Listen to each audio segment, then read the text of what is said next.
পেশি শক্তি এবং যে টাকার যে খেলা সেটার বিরুদ্ধে গিয়ে, কালো টাকার বিরুদ্ধে গিয়ে নতুন সংস্কৃতির জন্ম দিব। অ্যাপলের যাত্রা শুরু হয়েছিল গ্যারেজ থেকেই।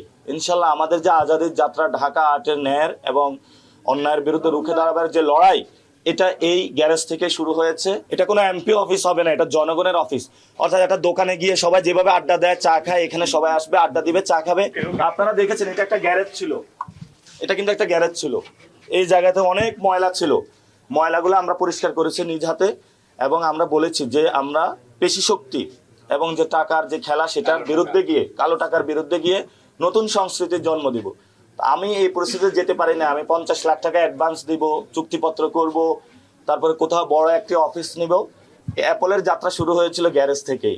ইনশাল্লাহ আমাদের যে আজাদির যাত্রা, ঢাকা আটের ন্যায়ের এবং অন্যায়ের বিরুদ্ধে রুখে দাঁড়াবার যে লড়াই, এটা এই গ্যারেজ থেকে শুরু হয়েছে এবং ইনশাল্লাহ এটা পার্লামেন্টের কণ্ঠ পৌঁছবে ইনশাল্লাহ।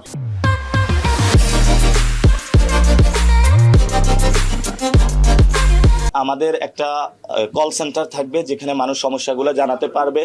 আর আমি অনেকে বলে এসেছি, সবাই বলেছে আমার স্কেজুয়ালগুলো হয়ে যাচ্ছে। 12 তারিখের পরে ইনশাল্লাহ তারা জয়যুক্ত করলে অনেকের বাসায় আমি দাওয়াত নেওয়া শুরু করেছি। তাদের বাসায় যাব, তারা আসতে হবে না, আমি তাদের বাসায় যাব।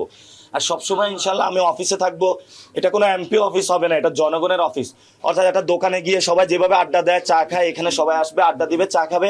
আমাদের এলাকার সমস্যা যেগুলো রয়েছে সেগুলো আমরা সমাধান করব।